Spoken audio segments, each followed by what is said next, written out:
Welcome back, guys. Karibuni sana and bienvenidos. This is Huku Abroad, and as you can see, guys, today I had to appear on my video today. Yeah, if it's not up to standard, guys, please bear with me. I'm trying to improve. And so today I wanted to talk about my pregnancy journey here in Spain. And if that's what you'd like to hear, you're most welcome. And so before I start, let me say I'm a mother of 3, and my firstborn I gave birth back in Kenya, and it was through caesarian section, like the CS. And my other 2 babies I've given birth here in Spain through normal delivery.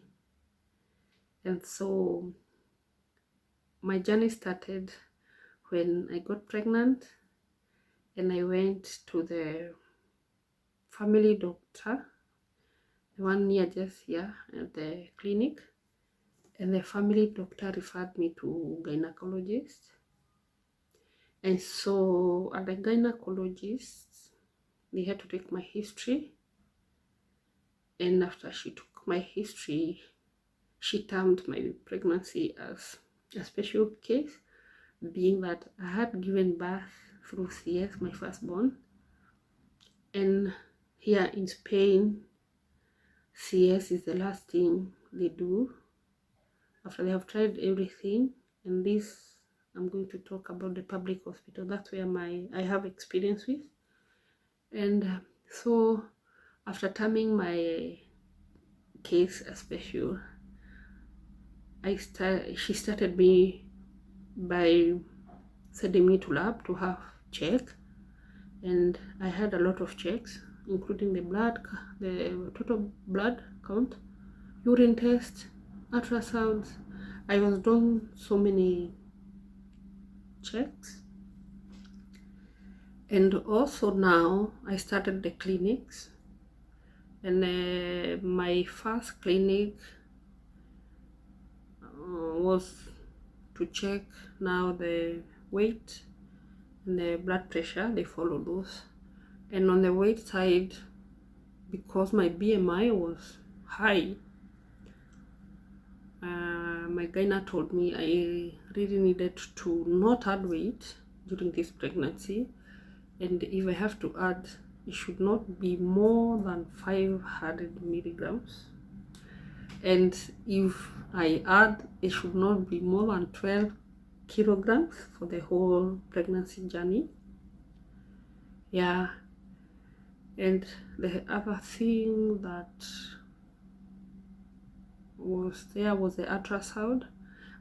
They do just the normal ultrasound, and now this will depend with how your baby is doing. If your baby is fine, they'll just do the normal one. If they are not, then you'll have to do as needed. On the ultrasound, I think the only one that I was not familiar with was the one that they check the baby growth, like they check if the baby is well formed. And by the way, this one is not done to everyone. You have to choose if you want to do it or not. And if you have to do it, you have to sign a consent. And by the way, there's a lot of consent to sign on this health process. And so if the baby is not well formed, you have a choice to either terminate the baby or continue with the journey. In my case, everything was okay. And from there, I went to the other one that they really follow is the diabetes in pregnancy, the gestational diabetes in pregnancy. That's the glucose test in the blood. Now, in my case, being that my BMI was high, they kept on checking my glucose, and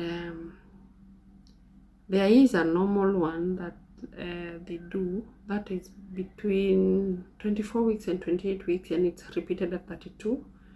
And in my case, my blood glucose was very okay for the 24 to 28 one, but when I went to test for the 32 weeks, it failed.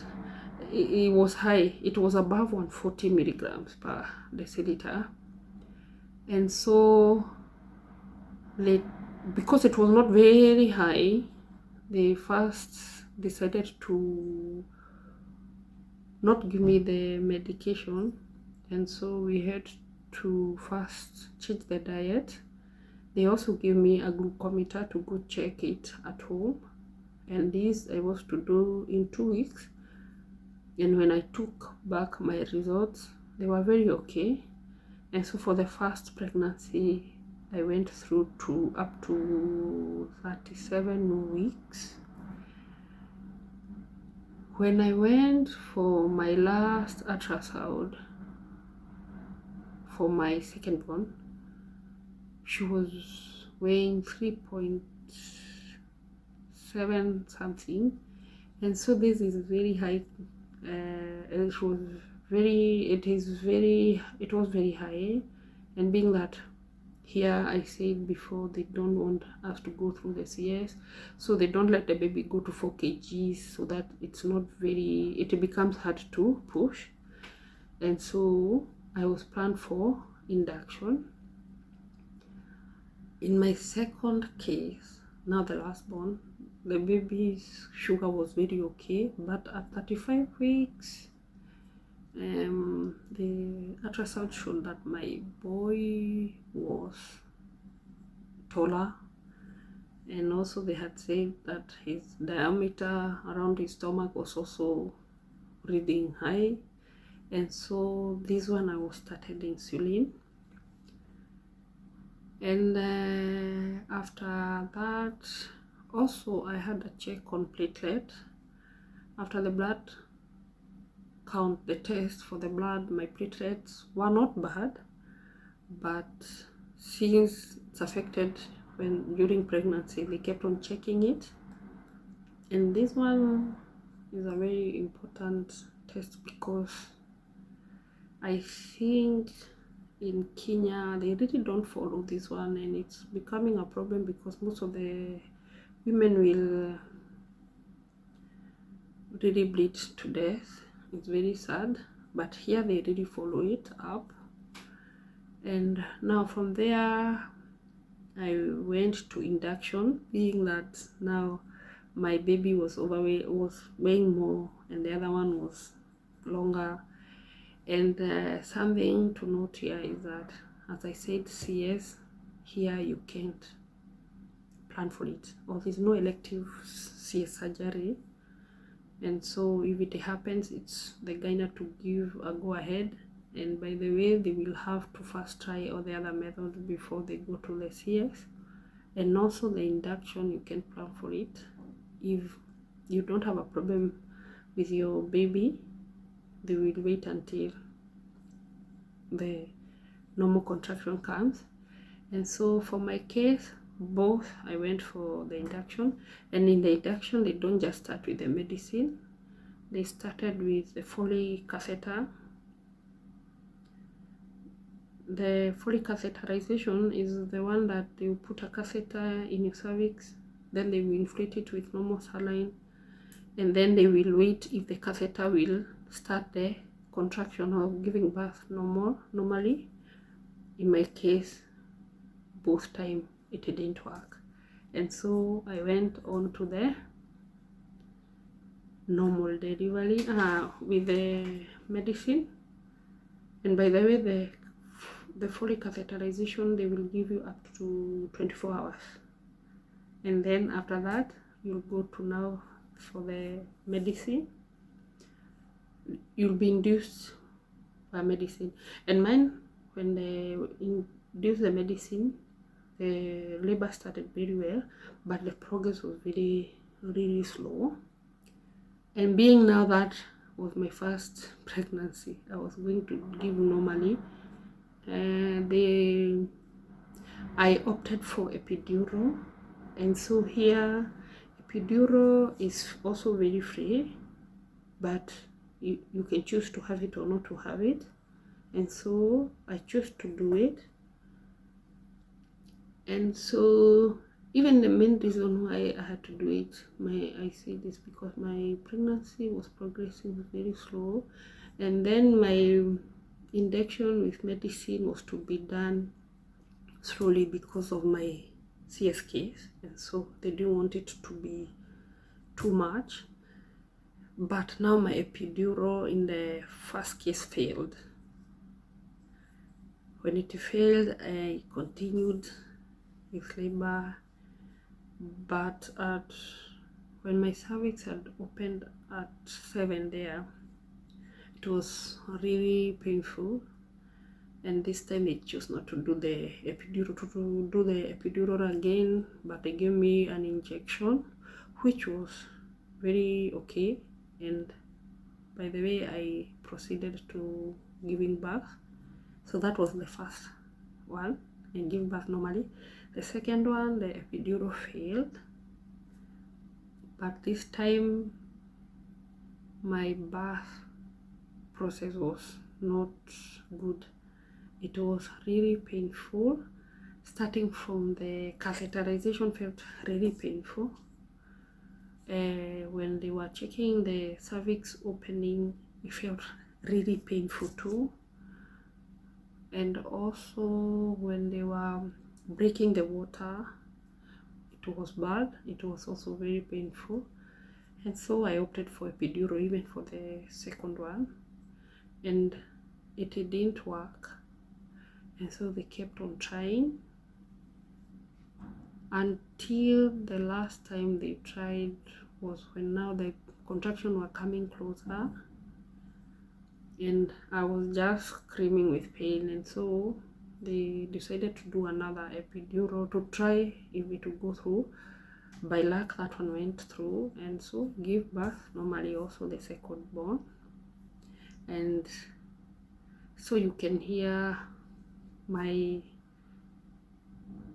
journey with giving birth here in Spain was just awesome. I gave birth to 2 normal births, and so the whole process was, I would say, was very nice. The ultrasound, everything, the doctors, the nurses, they really were good people, and I could say the process was okay. But in everything good, there's a disadvantage, and so there is something that didn't go well with my process. But today I'm not here to give the bad side of my pregnancy and what didn't happen. In fact, I will give that story later when I'm ready to give it. And so yeah, the whole process, I would say everything is free. And I mean, even when you give birth here, you'll stay in the hospital until the doctor is okay for you to go. And what I would say is that even anything the baby needs when in the hospital is given, from medicine, from milk, from diapers, changing of clothes, they give here in the hospital. And so the only thing you need to carry when you're going to the hospital, the public hospital here in Spain, is just maybe comfortable slippers and the clothes to be discharged with. Yeah, and yeah, it's a very nice and good thing, because if I think of give birth through normal, I'm quite sure I couldn't have gotten to baby number 3. And so my third born was as a result of being able to get my second born through normal. And that marks the end of my story, of my video today. I hope I did well. Yeah, and if it's something you have enjoyed, please like the video, share, comment, and please guys don't forget to subscribe. Yeah, there's so much more lining up for you. See you in the next video. Adios.